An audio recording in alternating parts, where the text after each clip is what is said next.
구약 성경의 말씀 룻기 4장 13절에서 17절. 이에 보아스가 룻을 맞이하여 아내로 삼고 그에게 들어갔더니 여호와께서 그에게 임신하게 하심으로 그가 아들을 낳은지라. 여인들이 나오미에게 이르되 찬송할지로다. 여호와께서 오늘 내게 기업 물을 자가 없게 하지 아니하셨도다. 이 아이의 이름이 이스라엘 중에 유명하게 되기를 원하노라. 이는 내 생명의 회복자이며 내 노년의 봉양자라. 곧 너를 사랑하며 7 아들보다 귀한 내 며느리가 낳은 자로다 하니라. 나오미가 아기를 받아 품에 품고 그의 양육자가 되니 그의 이웃 여인들이 그에게 이름을 지어주되 나오미에게 아들이 태어났다 하여 그의 이름을 오벳이라 하였는데 그는 다윗의 아버지인 이새의 아버지였더라. 이것은 주님의 말씀입니다. 하나님 감사합니다. 복음서의 말씀 마가복음 12장 41절로 44절. 예수께서 헌금함에 대하여 앉으사 무리가 어떻게 헌금함에 돈 넣는가를 보실세. 여러 부자는 많이 넣는데 한 가난한 가부는 와서 2 렙돈 곧 한 고두란트를 넣는지라. 예수께서 제자들을 불러다가 이르시되 내가 진실로 너희에게 이르노니 이 가난한 가부는 헌금함에 넣는 모든 사람보다 많이 넣었도다. 그들은 다 그 풍족한 중에서 넣었거니와 이 가부는 그 가난한 중에서 자기의 모든 소유 곧 생활비 전부를 넣었느니라 하시니라. 이것은 주님의 말씀입니다. 하나님 감사합니다. 아멘. 3 전부를 드린 여인이라는 제목으로 말씀을 전하려 합니다. 지금 보는 이 화면은, 이 장면은 예루살렘 성전의 모습입니다. 성전에 광장이 있고 여기에 성전이 들어섰습니다. 그래서 이 성전 주변 뜰, 이것은 이방인의 뜰이라 불려서 이방인들은 여기까지만 들어와서 예배 드릴 수가 있어요. 그리고 여기 이제 미문이라고 하는 아름다운 문이 있어가지고 여기서 이제 성전에 들어가는 입구가 미문입니다. 이 미문을 통해서 들어가면은 먼저 여인들의 뜰에 들어가게 됩니다. 여기 여인들의 뜰을 통해서 15개의 계단을 통해서 청동문으로 들어가면 이스라엘 남자들과 제사장들이 들어가는 곳입니다. 이 성전 본래의 뜰 안에는 이렇게 이제 남자들과 제사장들이 들어가게 되어 있는데, 그렇기 때문에 대부분은 요 여인들의 뜰이라고 하는 이런 곳에서 많은 사건들이, 복음서의 일들도 전부 여기서 주로 이루어지게 됩니다. 여기는 여자들만 들어온 여인 뜰이, 여자들이 뜰이지만 남자들도 이제 들어갈 수 있고, 이곳을 통해서 이 제사장의 뜰로 이제 들어갈 수가 있기 때문에 다 이곳에 보입니다. 여기에는 13개의 헌금통이 있습니다. 구제와 또 성전 유지를 위한 그런 기부를 받는 자원에서 드리는 그런 이렇게 나팔 모양으로 되어 있죠. 이 나팔 모양에다가 이제 부자들은 돈보따리를 많이 가져와서 주르륵 하고서 그냥 부으면은 그것이 딸랑거리면서 떨어지니까 그냥 아름다운 소리를 내면서 길게 연주를 할 수 있고, 헌금기의 나팔이요.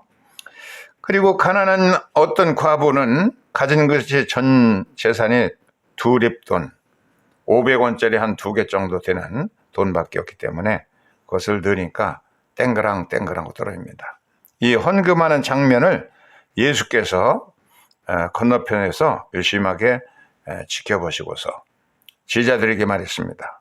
저 가난한 과부가 2 렙돈을 넣은 저 가난한 과부가 모든 부자들이 넣은 것보다 많이 넣었다. 그렇게 칭찬을 해 주셨습니다. 다른 사람들은 그 자기들이 많은 것 가운데 일부를 드렸지만, 그러나 이 여인은 자기의 생활비 전체, 자기의 삶을 드렸다라고 말씀을 했습니다. 이 부자들은 많은 가운데서 연보를 했고, 그리고 이 관하는 과부는 자기의 가진 것 전체를 이제 드렸다라고 그렇게 칭찬했는데, 당시에 이제 이 과부가 드렸던 렙돈의 모습이에요. 이 당시에 이렇게 가장 가난한 기초 통화가 바로 이제 렙돈이었습니다. 렙돈은 한 데나리온에 두 렙돈 하면 한 데나리온에 64분의 1 정도 됩니다. 그러니까 아주 미약한 돈이죠. 누구든지 이 부자가 많은 헌금 주머니를 가져와서 거기다가 많이 돈을 넣어가지고선 주르륵 하면서 헌금 연보에다가 바치는 그런 걸 보면서 전부 이 부자들과 같이 되기를 바랐을 겁니다. 야, 저 부자 하나님께 축복도 많이 받아가지고 헌금도 많이 하는구나. 그렇게 헌금하는 가운데 한 여자가 이 두 렙돈을 이렇게 드렸습니다. 땡그랑 땡그랑 하면서 떨어지는 걸 보면서 사람들이 혀를 찼을 거예요. 아유, 저렇게 불쌍한 가난한 과부인 주제에 차라리 자기 생계를 위해서 쓰지, 저게 뭐라고 헌금한다 하면서 아마 혀를 찼을 겁니다만, 예수께서는 저 가난한 과부가 모든 사람에 드린 헌금보다도 많이 했다, 그렇게 이제 칭찬을 해 주셨어요. 예수님의 눈길은 참 색다른 데가 있습니다. 이 헌금 두 렙돈 드리는 것까지도 땡그랑 땡그랑 떨어지는 걸 들으면서 저 두 렙돈은 헌금한 저 가난한 과부가 모든 사람이 드리는 것보다도 더 많이 헌금했다, 이렇게 칭찬해 줬거든요. 그런데 여기에 생활비 전부라고 하는 이 헬라어 원어에 보면 뭐라고 되냐면, 헬라어 원본에 보면은 홀론톤 비온이라는 단어로 되어 있어요. 비온 아우테, 그 여자의 그 전 생활비를 다 드렸다는 건데, 생활비라고 번역된 이 단어, 이것이 이제 헬라어에서는 비오스입니다. 비오스. 비오스를 이제 영어로 번역하면 바이오가 되죠. 바이오. 그래서 요즘에 생명과학 할 때 쓰는 단어가 이제 바이오.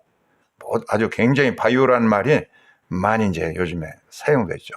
생명이라는 뜻을 가지고 있어요. 바이오. 요즘도 영어에서 바이오 하면은 생명이라는 뜻으로 쓰여지는데, 헬라어 고대 문헌도 이 생명이라는 뜻을 가지고 쓰여 있고요. 그래서 이것은 바이오는 비오스, 헬라어로 비오스라고 발음하는데, 이것은 생명 혹은 평생, 삶이라는 뜻을 가지고 있습니다. 그래서 과부는 그의 이 삶 전체를 바쳤다 하는 뜻이 되는 것입니다. 비오스라는 단어가 신약 성경의 다른 곳에는 어떻게 쓰였는가 보면은, 디모데전서 2장 2절에는 평안한 생활을 하려 함이라. 고위층 국가 지도자를 위해서 나라가 평안하도록 기도해야 되는 것은, 나라가 평안해야, 그래야 일반 시민들의 삶도 평안하게 유지될 수 있기 때문에, 나라가 불안하면은 시민들의 삶도 참 편안할 수가 없습니다. 그렇기 때문에 너희들이 이런 고위층들을 위해서, 국가 지도자들의 평안을 위해서 기도해라. 그렇게 할 때에 이 생활이라는 뜻으로서 비오스가 쓰였고, 디모데후서 2장 4절에 보면은 군인은 자기의 생활에 얽매이지 이는 자가 없나니, 군인들의 군복무하면서, 그러면서 생계비를 벌어서 군복무하는 사람들이 없다는 겁니다. 다 군대에 입대하면은 나라에서 다 먹여주고 재워주고 입혀주고 생활에 필요한 모든 것을 다 공급해주고 월급도 주고 그렇게 합니다. 생활에 얽매이는 자가 없다 할 때 여기서도 비오스라는 단어가 생활이라는 뜻을 쓰였고, 누가복음 8장 14절에 보면 이 생의 염려와 재리와 연락을 염려하기 때문에 영적으로 열매를 맺지 못한다, 그렇게 말할 때에 이 생, 이것도 이제 생명이라는 뜻으로서 쓰였습니다.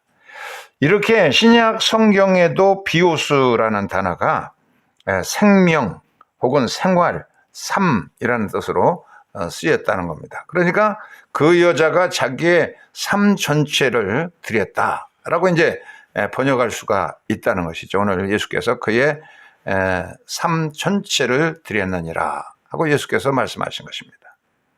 이렇게 한순간에 헌금하는 순간도 예수께서는 유심히 보시고 부자들이 많이 바친 것은 그들의 많은 것 가운데 조금 일부를 갖다 바친 것이고, 그러나 이 여자는 자기의 삶 전체를 바친 것이라고 이렇게 극구 칭찬을 해주신 것이죠.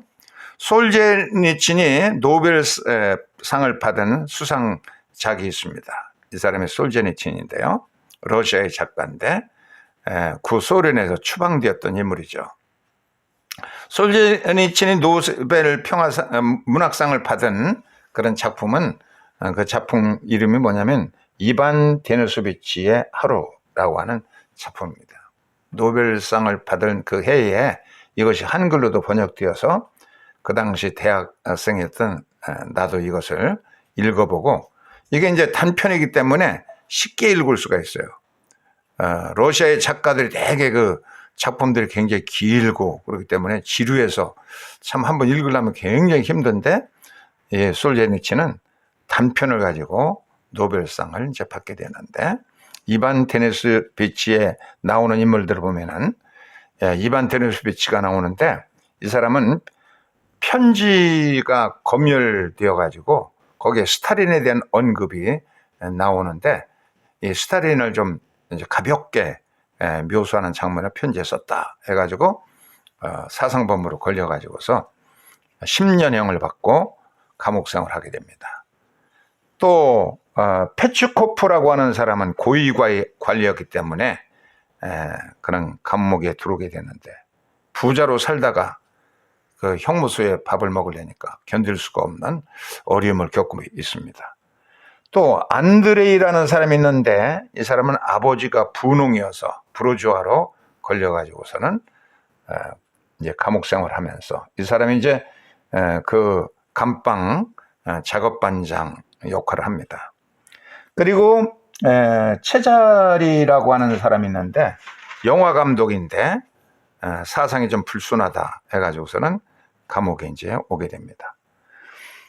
부이노프스키라고 하는 사람은 해군 중령이었는데 영국 해군으로부터 선물을 받았다 해가지고 스파이라는 제목으로 이제 형무소로 이제 오게 됩니다.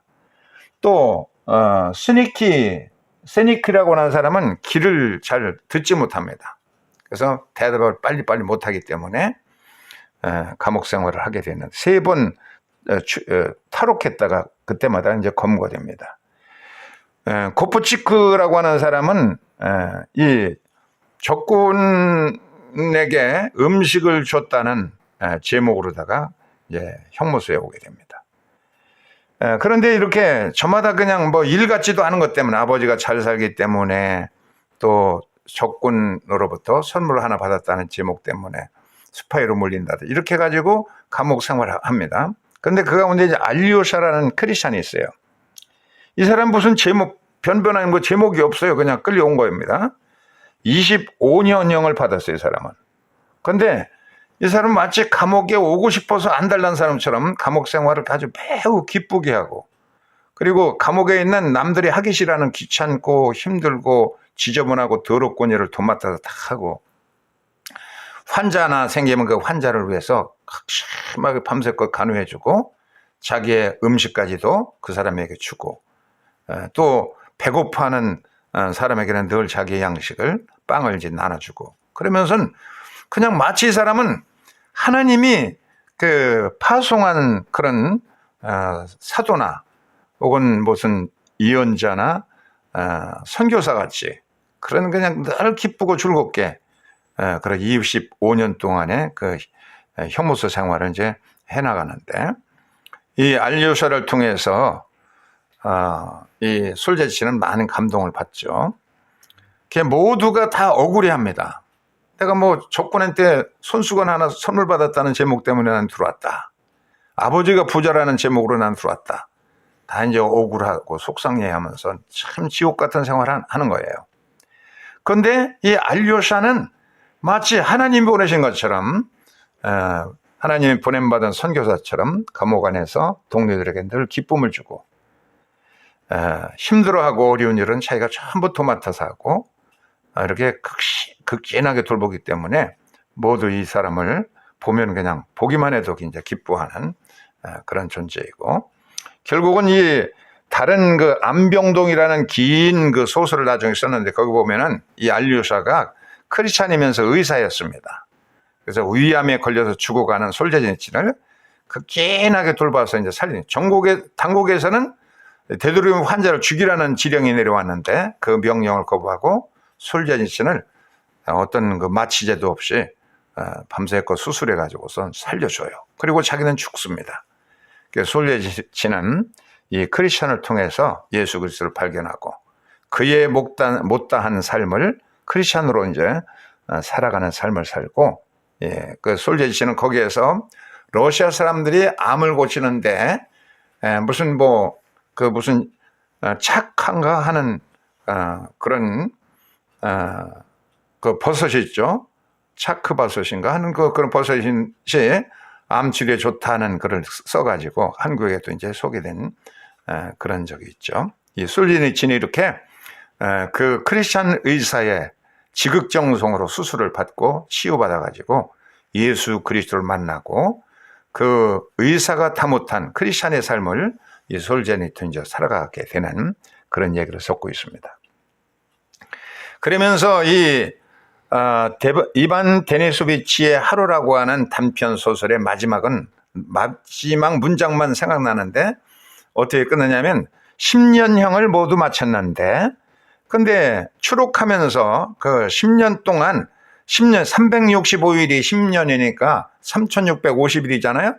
근데 3653일을 이제 수감 생활했는데 이 3일이 더한 것은 10년 사이에 윤년이 3번 걸쳐 있었기 때문에 그렇다 하는 말로 이제 끝납니다. 10년이라고 하는 다른 그 도스토옙스키나 톨스토이 같으면 이것도 그냥 대하소설로 이렇게 길게 썼을 텐데 이것을 줄여가지고 하루의 삶으로 수용소에서 생기는 모든 일들을 인격, 그들의 성품들 다 묘사하면서 하루치의 단편으로 끝내면서 그러면서 거기에서 할 소리를 전부 하고 이 알류사의 그 헌신적이고 사명 갖고 지옥 같은 곳에서 천국의 삶을 살아가는 모습을 이제 그려주고 있는 거죠. 이것을 보면서 10년의 그 3653일 동안의 삶을 하루로 요약해 놓은 그런 모습을 보면서 바로 우리의 삶은, 이 하루는 정말 우리의 평생의 요약 축소판이다 하는 생각을 그 단편을 읽으면 이제 알게 되죠. 그 가운데 예수 그리스도는 이 헌금하는 순간에 많은 그 부자들이 와서 많은 돈을 헌금하는 그런 것보다도 제자들은 그걸 보면서 감탄했는데, 나도 저렇게 돈 많이 벌어가지고 많이 헌금했으면 좋겠다. 얼마나 복받은 사람이야 하고 감탄하는데, 예수님은 남들이 무시하기 쉬운 그 가난한 과부의 땡그랑하고 떨어지는 그 소리를 들으면서 저 과부야말로 가장 많이 바쳤다. 그런 자기의 인생 전체를 다 바친 것이다. 바이오스, 톨룬, 전홀로 톨룬 바이오스, 자기의 삶 전체를 바쳤다라고 예수께서 극구 칭찬해 주셨습니다. 우리의 매 순간은 우리의 평생의 하나의 요약판이고 축소판입니다. 나의 한순간이 나의 생애 전체라고 주님께서는 말씀하신 것입니다. 우리 머리카락 하나에, 세포 하나에 DNA가 다 박혀 있잖아요. 그 DNA 검사 때문에 많은 범인들을 찾아내기도 합니다. 이렇게 작은 세포 안에 우리의 모든 것이 다 정보가 들어있는 것처럼 바로 이 솔제니친의 하루의 삶, 이것이 10년의 요약이었던 것처럼 이 여인의 두 렙돈 드리는 그 순간, 이것이야말로 그의 삶 전체를 드리는 것이라고 말씀하신 것처럼 남들이 무시하기 쉬운 이 하루하루의 순간순간이 우리의 삶 전체가 될 수 있도록 우리가 우리의 삶을 하나님 앞에 드릴 수 있어야 되겠는데요. 이렇게 모든 사람들이, 제자들조차도 이 부자가 드리는 이 헌금 주머니를 보면서 주르륵 쏟아지는 동전을 보면서 그것을 칭찬했습니다. 누구도 과부의 그 렙돈 2개, 가장 기초적인 통화였던 렙돈 2개에 주목하는 사람은 없었는데 예수님은 유심히 그것을 관찰하시고 그 소리도 듣고 장면도 보시고 그러면서 가난한 여인의 두 렙돈 헌금을 칭찬하면서 그의 두 렙돈은 그의 삶 전체를 드린 것이라고 칭찬했습니다. 남들이 무시하기 쉬운 일상의 사소한 것들, 사람들은 누구든지 나에게 큰 직분, 회장 직분, 부장 직분, 장로 직분 주면은 잘 감당하겠다. 대통령 직분 주면은 잘 감당하겠다. 그렇게 말하죠. 그러나 주님은 사소한 것에, 작은 것에 충성하는 자에게 큰 것도 잘 감당할 수 있게 된다라고 그렇게 말씀하셨습니다. 이 과부의 두 렙돈 같은 것 모두가 무시하기 쉬운 것이지만 이런 작은 헌신들이 우리의 삶 전체를 반영하는 것이다라고 하신 말씀처럼 남들이 무시하기 쉬운 일상의 사소한 것들, 이것을 우리의 삶 전체로 드리는 것처럼 최선을 다할 수 있는 삶이 되어서 주님이 세상 사람들은 주목하지 않지만 주님께서 주목하시고 복 주시는 은총이 함께 하시기를 축원합니다. 아멘. 주의